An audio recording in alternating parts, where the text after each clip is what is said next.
والصلاة والسلام على سید المرسلین اما بعد فاعوذ باللہ من الشیطان الرجیم بسم اللہ الرحمن الرحیم الصلاة والسلام علیک یا رسول اللہ وعلی آلک واصحابک یا حبیب اللہ۔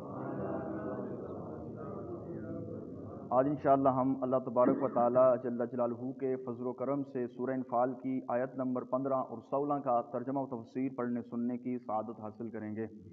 اعوذ باللہ من الشیطان الرجیم بسم اللہ الرحمن الرحیم یا ایہا الذین آمنوا اذا لقیتم الذین کفروا زحفا فلا تولوہم الادبار۔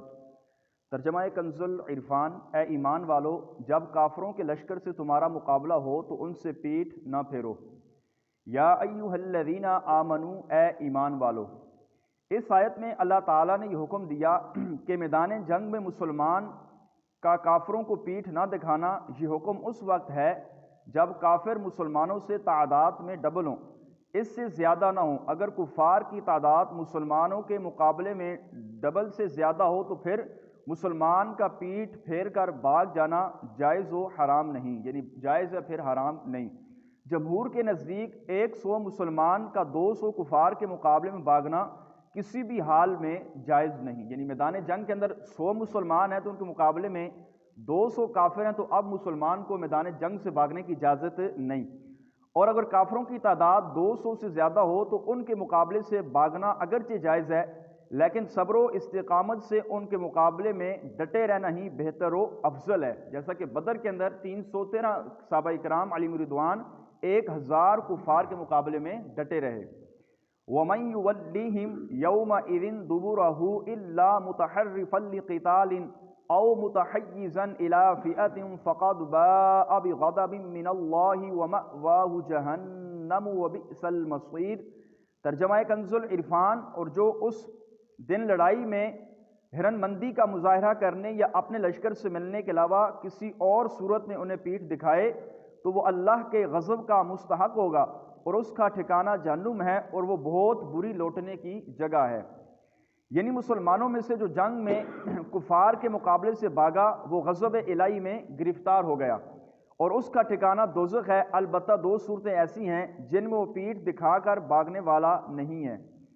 کسی جنگ میں حکمت عملی کی وجہ سے پیچھے ہٹنا، مثلا پیچھے ہٹ کر حملہ کرنا، یا زیادہ مؤثر یا خطرناک جگہ سے ہٹ کر محفوظ جگہ سے حملہ کرنے کا قصد ہو تو اس صورت میں وہ پیٹھ دکھانے یعنی بھاگنے والا نہیں ہے۔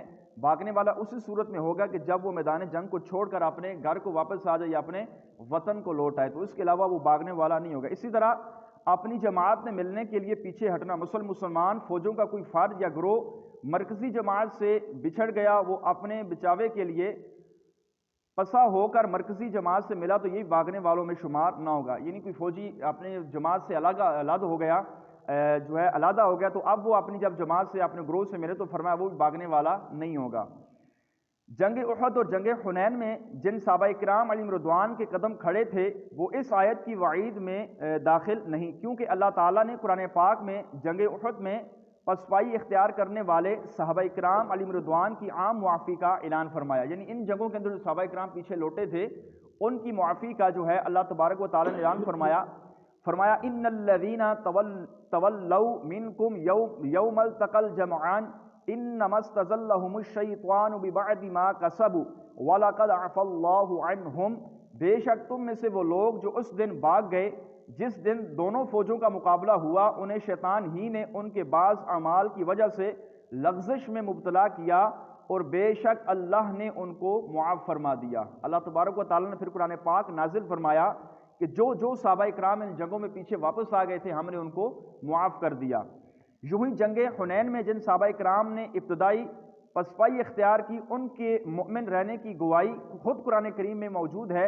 اللہ تعالیٰ نے ان کے قدم جمنے اور ان پر اپنا سکینہ اتارا اور اللہ تبارک و تعالیٰ جل جلالہ نے ارشاد فرمایا ثم انزل اللہ سکینتہ علی رسولہ وعلی المؤمنین وانزل جنودا لم تروہا۔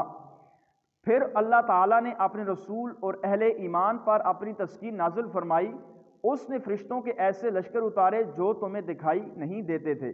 جو اس طرح کے واقعات کو لے کر صحابہ اکرام کی شان میں گستاخی کرے یا ان پر زبان و تان دراز کرے وہ بڑا بدبخت ہے۔ ان کی معافی کا اعلان خود اللہ تبارک و تعالی جل جلالہ نے ارشاد فرمایا۔ یعنی اب یہ کسی امتی کو اس بات کی اجازت نہیں ہے کہ وہ ان واقعات کو لے کر صحابہ اکرام پر معاذ اللہ تعالیٰ تشنیع کرے، صحابہ اکرام علیہ رضوان کو بزدل کہے۔ فرمایا اب کسی کو اس بات کا حق نہیں ہے۔ اللہ تبارک و تعالی جل جلالہ نے اپنے محبوب علیہ السلام کے صحابہ کو معاف فرما دیا جو ان جنگوں سے پیچھے آئے تھے، تو اب کسی بھی صحابی کی شان کے اندر ادنا سی توہین گستاخی نہیں کی جائے گی کہ فلاں صحابی جنگ سے معاذ اللہ بھاگ کر پیچھے آ گئے تھے، وہ ان کے کیا معاملات تھے، کس وجہ سے پیچھے آئے تھے، وہ اللہ بہتر جانتا ہے اور اللہ کا رسول بہتر جانتا ہے۔ اور خود اللہ تبارک و تعالی جل جلالہ نے ارشاد فرمایا کہ ہم نے ان جنگوں سے پیچھے آنے والے صحابہ اکرام علیہ رضوان کو معاف فرما دیا۔ تو جن کو اللہ معاف کر دے اب کسی اور کی مجال نہیں کہ وہ ان کی شان میں گستاخی توہین بے ادبی کرے۔ اللہ تبارک و تعالی جل جلالہ کی بارگاہ میں دعا ہے اللہ تعالیٰ ہم سب کو قرآن کریم فرقان مجید کے احکامات پر عمل کرنے کی، صحابہ اکرام علیہ رضوان کی سیرت پر چلنے کی توفیق عطا فرمائے۔ آمین بجاہ النبی الامین صلی اللہ تعالی علیہ وسلم۔